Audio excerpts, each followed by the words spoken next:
Hey friends, it's Steven with Leviathan Snakes, and for this week's video, we are going to be talking about the 7 pieces of advice that we would give to new breeders who are getting into the ball python breeding world in the fall of 2023. But before we actually get into the video, we have a quick housekeeping thing, and that is the weekend of November 10th, 11th, and 12th. That's a Friday, Saturday, Sunday. It's Veterans Day weekend. We are going to be in St. Louis for the NARBC Reptile Show, and we are so freaking excited. So it's going to be the first NARBC that we've vended, and we cannot wait. So if you guys are in the area, definitely go and check it out and say hi to us while we're there. But anyways, we hope you guys enjoy the video. If you do, and if you're not doing so already, please subscribe to the channel, leave a like, and leave a comment, but let's jump in it. Very first thing, that we don't really have a pithy way to say it, but if you are getting into the ball python breeding hobby and you're doing all of your different research, you'll probably notice, if you've not already noticed already, that a lot of the current ball python or reptile related content is fairly negative about the ball python breeding market in the fall of 2023. And we have put out content that's fairly critical of the current market. And the reason why is because the current market is fairly slow compared to 2022, 2021, or even 2020, especially 2020. But if you are getting into the ball python breeding market right now, you aren't necessarily going to be selling animals in 2023, or maybe not even in 2024.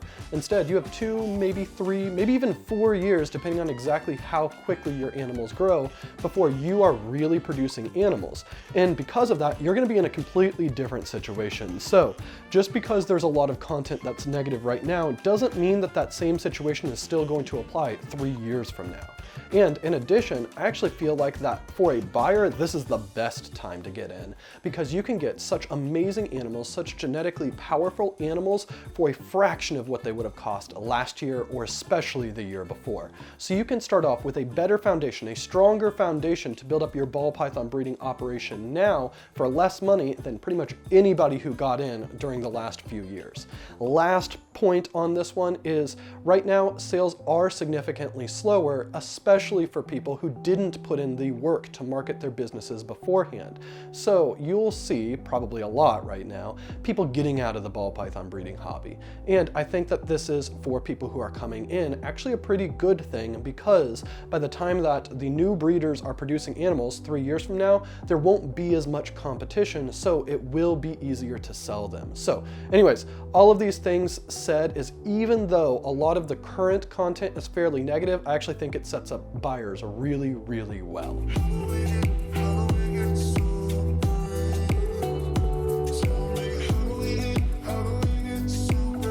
Second tip that we want to talk about is you need to be very careful on taking every single piece of content at face value, because even if it's not something that's wrong, you could find a piece of content that was made by somebody like Justin or Miguel or anybody like that who are leaders of the industry, but because they may have made that video that you're watching 5 years ago, the same pieces of advice may not apply now in the fall of 2023. One specific example that I can give to this is during COVID, there was a boom, there was such an influx of people getting in that it was very, very easy to sell animals. And because of this, it was a very common saying was that if you make quality animals, the animals will sell themselves. But now during 2023, in a slow market, the people who are having the most success selling animals are the people who've put in the work to build up a brand, get their name out there, build up connections with the community, and essentially they put in the work marketing themselves.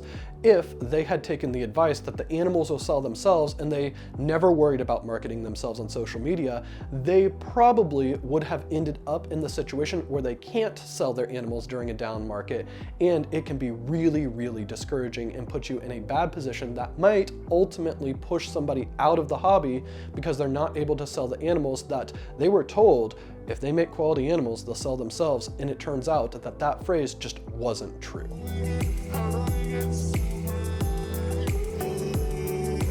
Tip number 3 is build your presence immediately. You don't need to wait until you've had a clutch to start marketing yourself as a breeder. When you are buying animals from people like Canova, from Brock, from Brad, from all of the leaders of the industry, posting those online is going to be really, really critical for you to be able to trace your journey through your ball python breeding operations. Because 3 years from now, when you make a clutch, somebody may want to go back and see that you did buy the parents from Justin or buy the parents from Brock 2 years previously, so that way they know that you are telling the truth and that you actually have the animals that you say you have. So I think that the only way you can do this, at least effectively right now, is through social media. So I highly recommend that as soon as you get in and you decide that you want to breed, to start a ball python breeding Instagram and just post pictures really, really simply. You don't necessarily have to try to go viral, so that way you have a public record of the animals that you bought. So in the future, if somebody wants to do research on you, they have a place where they can find that information. Next tip kind of steps away from the research just a little bit, but that is leverage all of the tools, leverage all of the opportunities that are available for you. And specifically, the one that I want to talk about is shed testing. And while I feel like that the vast majority of the breeding community is very supportive of shed testing, there are some people who are naysayers on it, and you may run across this content in your research phase. I personally believe that shed testing has revolutionized the entire ball python breeding hobby. The work that RGI has done has completely shaved off entire generations of breeding, so that way we can hit amazing combos way faster than we possibly could before and be way more efficient with what we're holding back. Because let's say that you are working a sunset project and you have a pos het sunset female that you bought as a hatchling because she was a really, really good deal. Previously, you'd have to grow that girl up 2-3 years until she was up to size, pair her, get a clutch from her, and then you might know whether or not she actually is het sunset or if she's not. Because if none of the babies are sunset, there's still a chance that you miss the odds and you don't actually know. But with shed testing, you don't have to grow her up at all. All you have to do is wait for her to shed. You send in her shed to RGI by buying a shed test through either MorphMarket or with Clutch, and then they can tell you immediately, yes, she is heterozygous for sunset, so you know that she is the perfect animal to hold back. Or they can say, no, she is not heterozygous for sunset, and because she's not, you know that you can now sell her to somebody who might want her as an amazing pet, or maybe somebody who is just getting into breeding and they don't care that she's not het sunset. But this way, you are not growing up an animal, feeding that animal, providing enclosures for that animal for years when they never actually fit into your projects to begin with.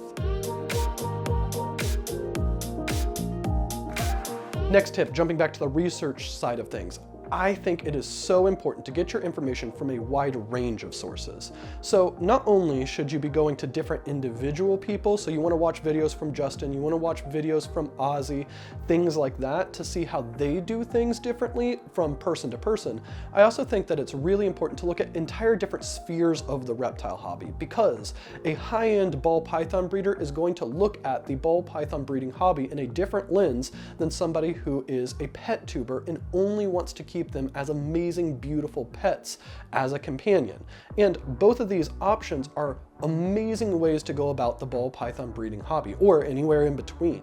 But while they are both amazing, they're completely different in their approaches. Somebody who is looking at the high-end side is probably going to be looking into very, very rare, very, very difficult to hit combinations of genes, while somebody who's looking at the pet side is probably going to be looking into what is incredibly bright, incredibly flashy, incredibly beautiful, but is inexpensive, so that way more people can get into the hobby and more people can afford it. And there are entirely different approaches to your ball python breeding hobby, and you don't have to pick either one. You can do both. So I think getting your information from the widest range of sources as possible will let you know what areas you really like and what stuff really resonates with you.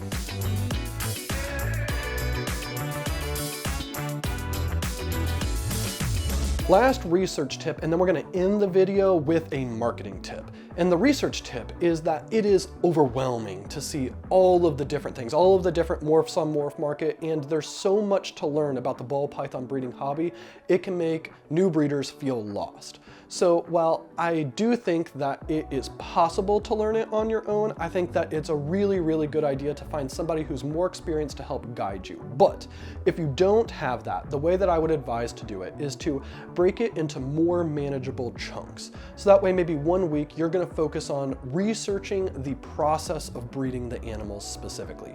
How do you know when a female's up to size? How do you know when a male is ready to breed?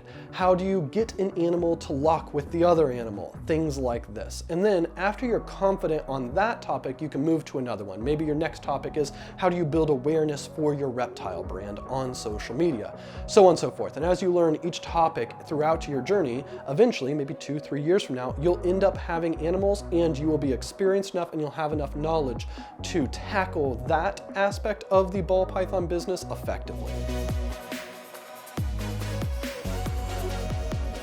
So the last tip is a marketing tip for this video, and then we actually have one bonus thing that's not really a tip and it's not really associated with this video, but I'm super excited to share it with you.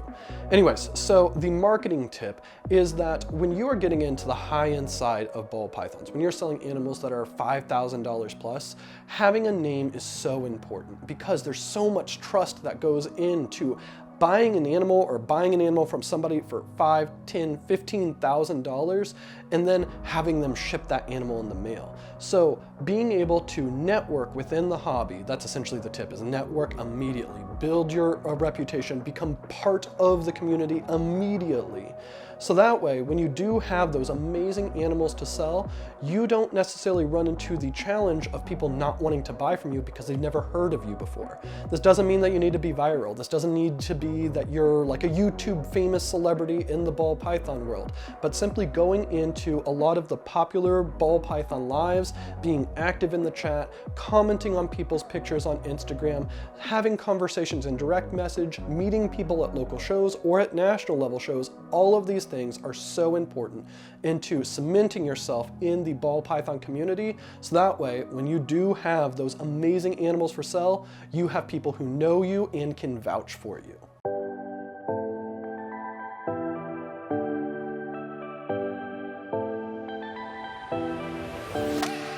Wrapping up the video, I said that we had something extra that we wanted to share that wasn't quite related to the advice that I'd give to new breeders, but it kind of is in a way.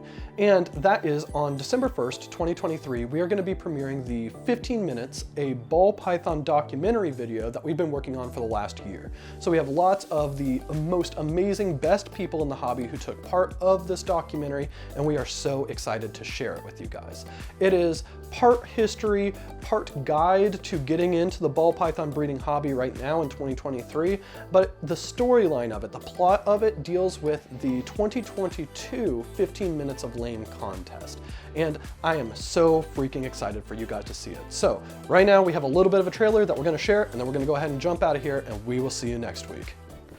Like nobody was playing the long game back then except like guys like Justin and Ozzy. The thought process was, generally speaking, is that a morph would be found and you'd buy that mutation, you'd make more of them and sell them. Basically, he was like, hey, you still got the snakes. I was breeding them out in California. Then I found Snakes and the Fat Man, and I remember just listening to like the first episode, I believe it's Ralph Davis. When I first saw the 15 Minutes of Blame, I thought it was genius. He started a comeback right as I was on my build, and I got in 15 Minutes of Lame, and we kind of like did it together. Then I started interviewing some people that were actually doing things the right way and made me look stupid. That's when I started thinking like, well, it'd be really cool if we won that contest. It'd be really cool if we got in on the 15 Minutes of Lame. That would open up, you know, a whole new group, like a whole new audience for us. Most people, when they come to that requirements, they think, I'm not sure I want to do this that bad.